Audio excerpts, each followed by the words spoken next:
Eder. Mech. Pallister. Sebastiano hanno trovato il corpo di una donna che somiglia a Liliana all'interno di 2 sacchi neri. No, stanno facendo il loro lavoro, anch'io ho fatto questo lavoro qua. Anch'io andavo a fotografare parenti, ma non va bene amici. Ma lasciali, è giusto che fanno la cronaca, il loro lavoro, questo è il loro lavoro. Io l'ho fatto per 15 anni e so cosa vuol dire. Io ho lottato, guarda, in questi giorni, avevo le troupe, ho voluto fare a casa, tutti mi dicevano ma no, qua e là, dopo vengono fuori storie e casini. Vengono fuori storie e casini, capisci? E ho desiderato sentire tutte le campane, tutte le cose, quello fatto così, quell'altro, cioè, ho voluto affrontare la cosa per capire anche, perché rispetto a quelle che sono le dichiarazioni di certe persone. Farai tu il riconoscimento del corpo? Non ho la minima idea perché non so se ho il coraggio, guarda. Ma non era qui che venivate a camminare? Qua venivamo a camminare, proprio qua dietro, guarda, a fare le foto. In fondo era così vicino a casa, com'è che non l'ha trovata nessuno? Lo dovreste chiedere a loro, scusa, Non è che il corpo è stato spostato? questo lo dovete chiedere a loro. Aveva per caso un giubbotto grigio? Guarda, ne aveva un'anta piena di giubbotti, robette, così, non so, vorrei vedere, insomma. Ma ti rendi conto che il corpo è stato trovato dentro 2 sacchi neri? Che schifo, guarda. Ma chi può aver fatto una cosa del genere e perché? Capisci?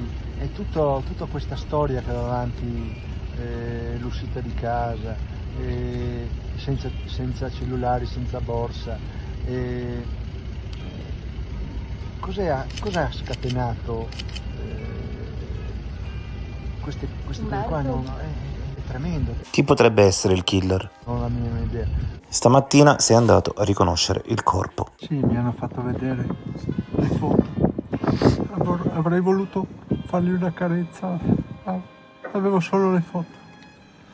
Ho riconosciuto Lily. Ho riconosciuto il suo orologio rosa che gli avevo regalato. Anche il suo giubbotto. L'ho trovata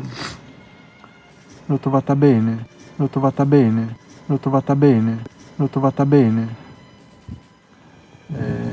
Avevo il viso ricoperto di sangue, ma loro ho detto ma come mai tutto questo sangue? Ha detto no, perché sono cose che vengono fuori dalla mucosa, non so, queste cose qua mi hanno detto. E adesso mi hanno solo chiesto se è lei o non è lei. Ho visto un 4 foto così. La cosa più brutta della mia vita. No, io sono parecchi giorni che mi sono ripreso piano piano, la notte diventa una cosa drammatica, non ho pace, il mio corpo si ribella, trema, vibra, non mi lascia riposare, non mi lascia dormire. Devo intanto capire cosa è successo, voglio saperlo. Se qualcuno ha fatto qualcosa oppure perché lei magari ha ritenuto opportuno, non so, andarsene, ecco, non so perché. Per caso pensi a un suicidio? Sì, non escludo perché dico, nelle foto l'ho vista serena, l'ho vista riconoscibile dal suo ciuffo chiaro, amava la vita, guarda. Posso capire, non posso credere. Devo entrare dentro, capisci? E dire basta, non c'è più. Pensi di essere un sospettato? No, assolutamente, guarda, ho parlato lì con la questura, abbiamo parlato, gli ho chiesto scusa se le prime volte gli ho detto delle cose non giuste, perché magari non ritenevo opportuno riferire quella questione di questo mio lavoro dei coltelli, così per aiutare un po' la famiglia. È un lavoro che mi piaceva, che mi dà soddisfazione, che mi permetteva di aiutare la famiglia. Io purtroppo, quando ho finito il lavoro con i giornali, sono venuto qua con lei con tutte le mie cose e praticamente ero sulle spalle di Lily per parecchi anni. E fino a che mi sono ripreso, ho fatto qualche lavoretto di qua e di là, poi ho ricominciato con le foto quando il digitale non era ancora, era in condizioni così. E poi piano piano uno cresce, siamo cresciuti tutti e due, abbiamo affrontato la vita, i problemi, le cose, le gioie e i dolori, la perdita di mia figlia. Era Lily che mi ha aiutato, guarda. Lily mi ha aiutato tanto. Eravamo felici, guarda, non so cosa può essere successo. Non do spiegazioni, sono delle cose che vanno fuori da quelle che sono le logiche della vita, di questo vivere, di questa società. Non so darmi una spiegazione, no?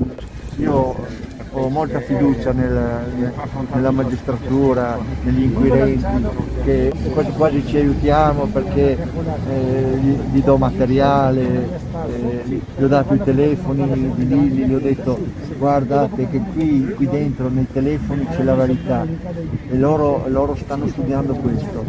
Anche oggi sono andato in questura a portargli dei video che avevamo fatto ultimamente, proprio la sera prima che andassi via, eravamo a cena da amici e gli ho portato questi video perché me l'hanno chiesti per analizzarli, per cercare di capire quale fosse il suo stato d'animo.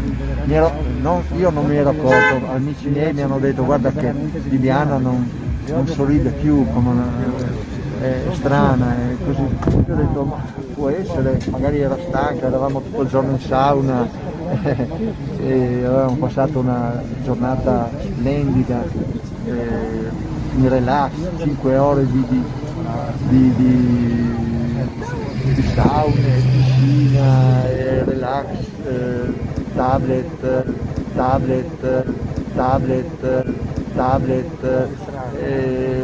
c'era un vassoio così di mele, di pere, ho proprio passato una giornata bellissima e la sera eravamo da questi amici e abbiamo passato una sera, però aveva questo, cioè io riguardando questi video non era lei proprio così, ho pensato forse sarà stanca, sarà coinvolte in questa cosa qua, d'altronde sono io, il marito, che sono 32 anni che siamo assieme con Lily, capisci? Chi più di me conosce Liliana, conosce i suoi amici, il suo modo di vivere, la sua gioia, io non l'ho mai vista piangere, non l'ho mai vista soffrire, no? È sempre radiosa. Tutti mi dicevano, ma guarda, prima mi ha telefonato una sua amica, mi fa, gli ho regalato, non so se per il suo compleanno qualcosa, una bella collana, vorrei che non la indossasse nessuno. E mi ha pregato di tenerla lì. Io gliela riporterò, voglio che la tenga lei. Ecco, tutto questo, c'è questa sofferenza, guarda, inspiegabile. Io non ho questo parlare così. Ehi, non dimenticare di iscriverti a questo canale.